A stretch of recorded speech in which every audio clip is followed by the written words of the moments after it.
So this is the effect we'll try to create today.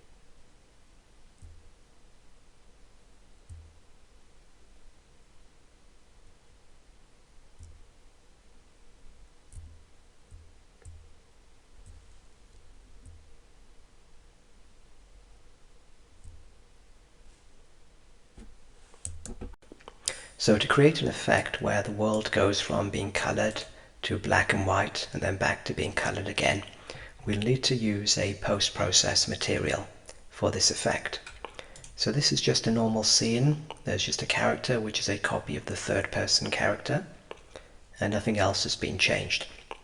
So we'll begin by creating a post-process material. So we go to material, we'll call that post-process M, sort of desaturate, it's black and white, black and white. So this is our black and white post-process material that will change the color of the scene.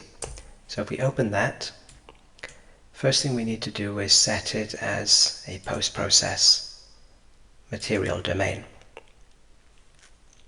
So then we just get an emissive color. Now in order to use post-process, we need to get the color from the actual scene. So if we search for a scene texture node, from this we can search for the post-process input 0. So that will be the scene's original color. We'll probably want this as a vector 3. So we can component mask that. And we can call this our, so a named reroute, the original color.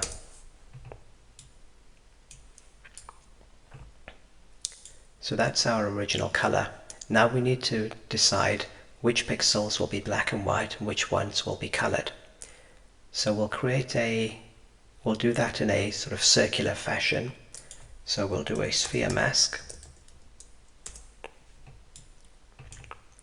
A will be the location of the pixel, so that will be the world position, the absolute world position of the pixel.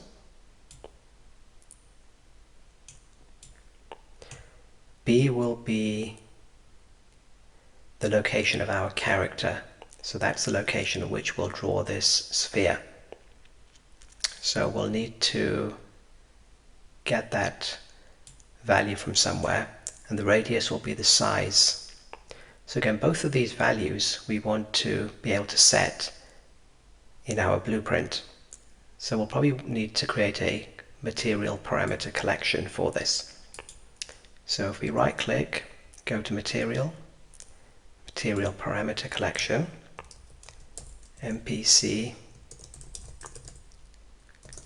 black and white. We open that. So one, we want to know the position of our player character. So from the vector parameter, we can call this player location. The scalar, we want to know the radius of the sphere.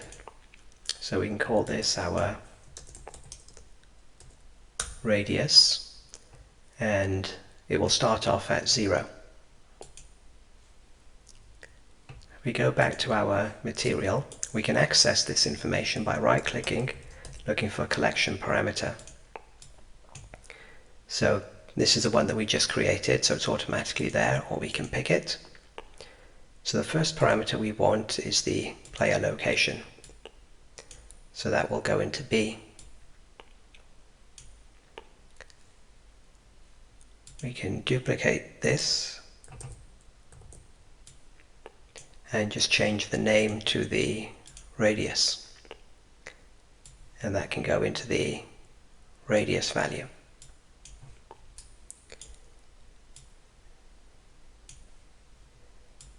Now we want anything that is within the radius of this sphere will have a value of 1, and we want that to have the original color. So if we do a lerp, we can use this value And we can say anything when that value is 1, we want the original color.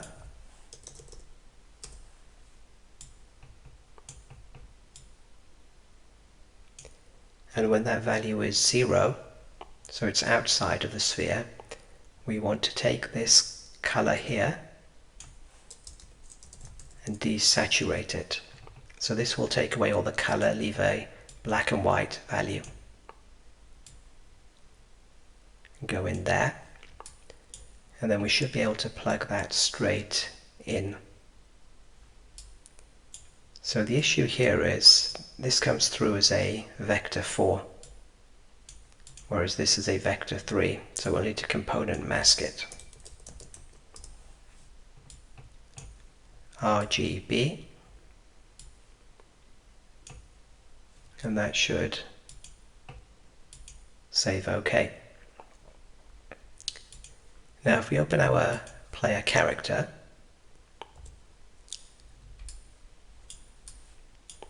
it's just a normal player character. I've just changed the position of the camera boom and the camera for a different view. So we need to set some of these values, particularly the location first of all, and that needs to be done on tick. So tick set vector parameter. So that will come under the rendering material set vector parameter value.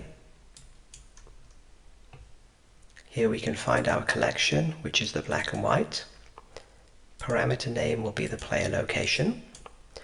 So we can get our actor location.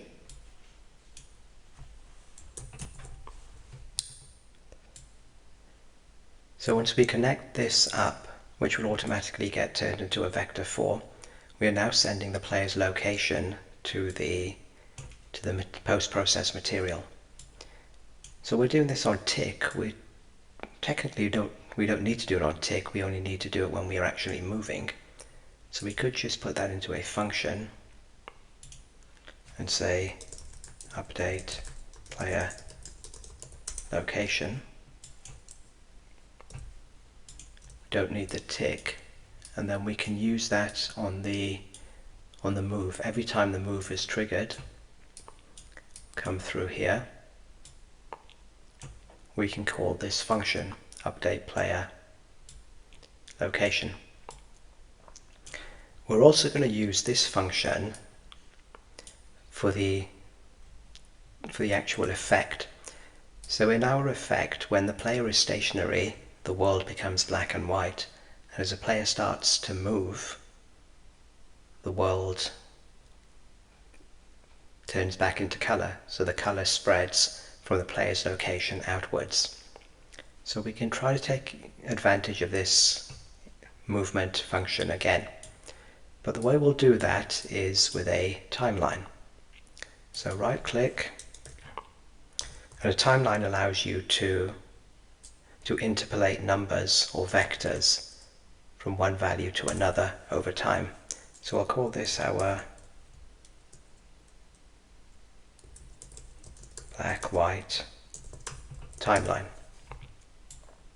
If we double click on that, we'll create a track, which is a float track, because we're going to use this to set the radius of the sphere. So we can just call that radius. If you right click, you can add a curve, add a key. So the way this is going to work is we're going to, when it's stationary, we want it to be at 0. So there is no color in the world.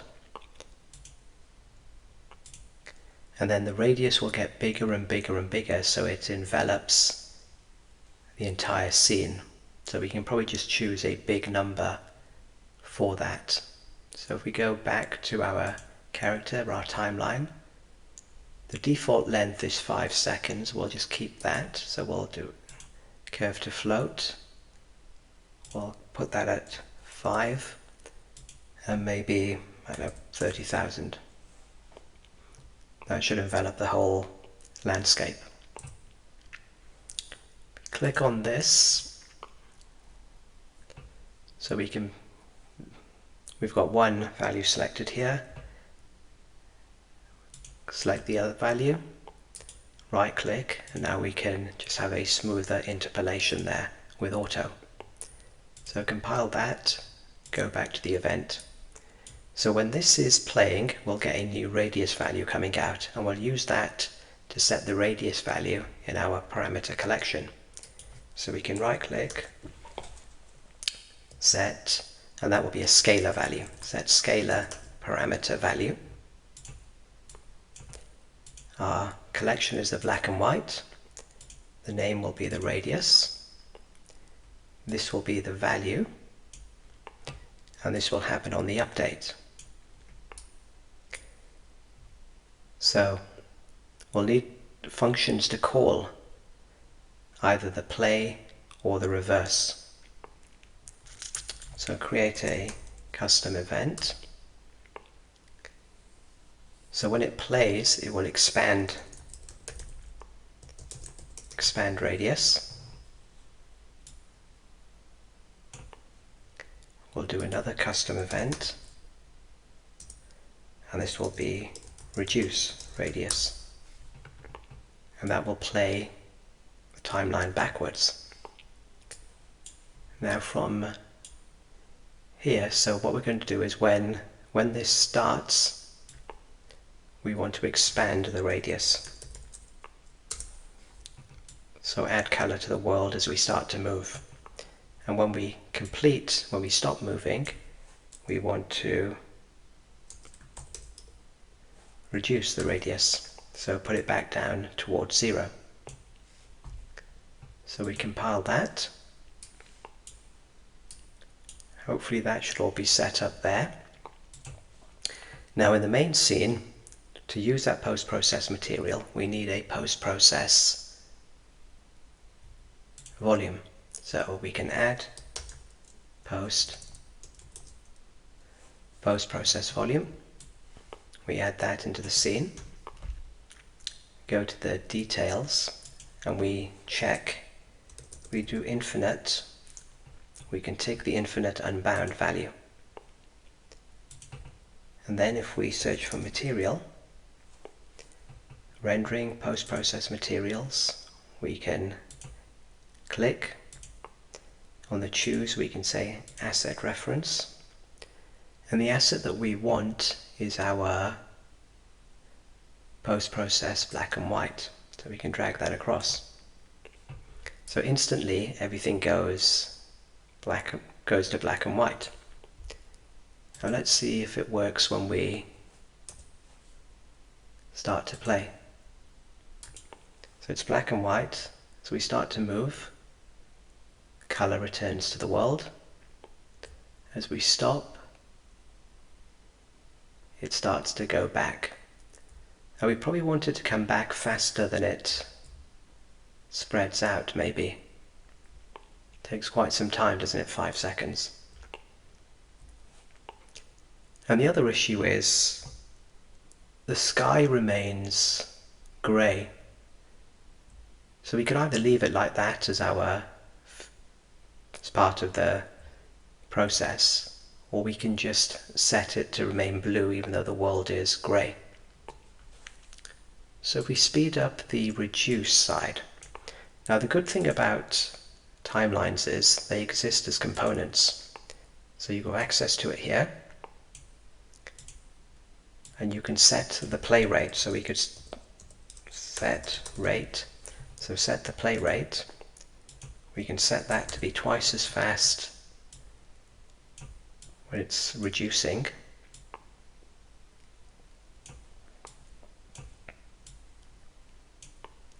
And just the normal rate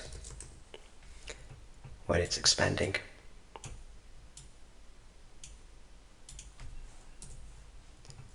So put that at 1.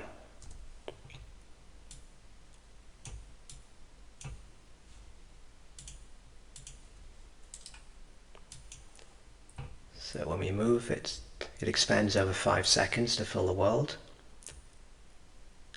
and then it closes, it comes back and reduces faster.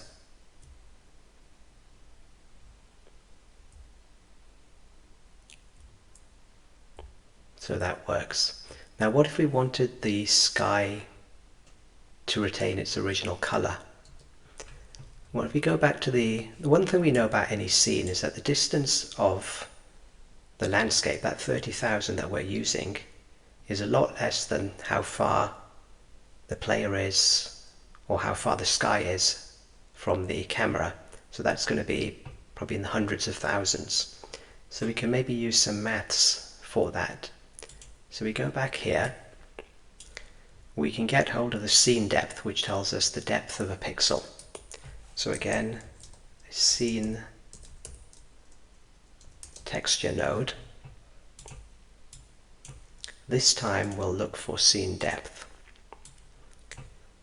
That will be stored on the red channel because it's just a single number. So we component mask it just for the red. What we can do is maybe just divide this big number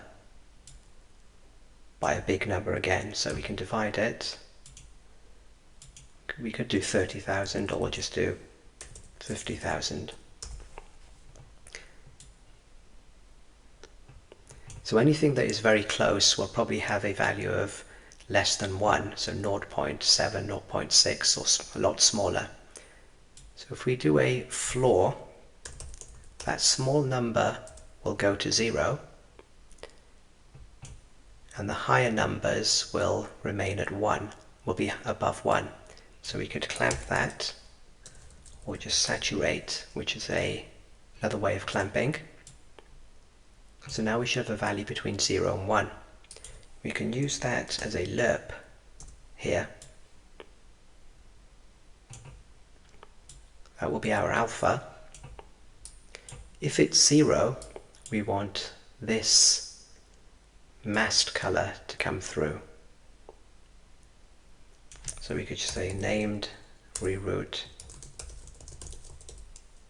masked color. So masked color.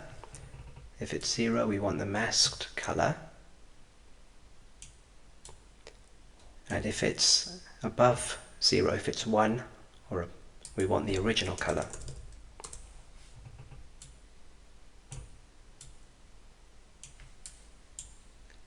And then we can put this as the emissive. Apply.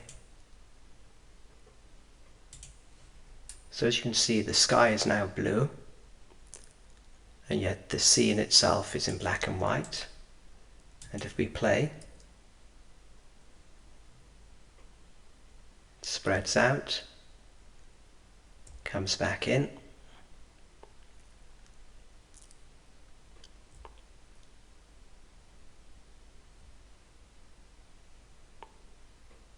And we have our effect. So I'm thinking there is a way that we can involve the sky in this effect by using the radius as a lerp. So we go back to our material. This is the masked color. This original color will be is the sky color that is coming through. So if we take that, and if we take advantage of this radius number that we have, so if we copy that, we know that the maximum radius that we're using is 30,000 to envelop the world. So we can divide that essentially by that number, by 30,000. That will then give us a number between 0 and 1, because the maximum it will go to is 30,000. We can then do a linear interpolate. We can just make sure that is saturated, put that in as the alpha, and then essentially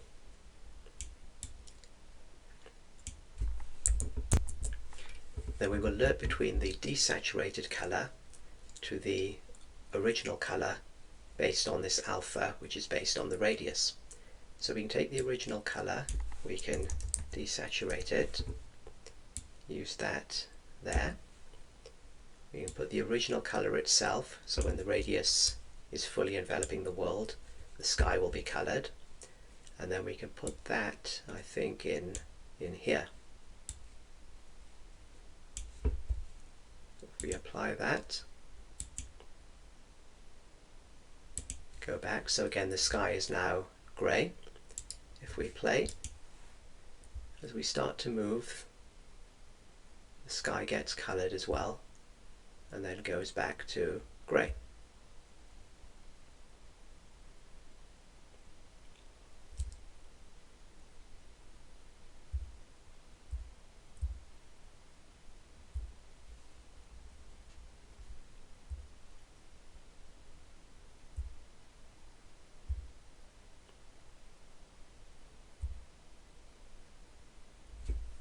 And we end up with a full effect based on the radius.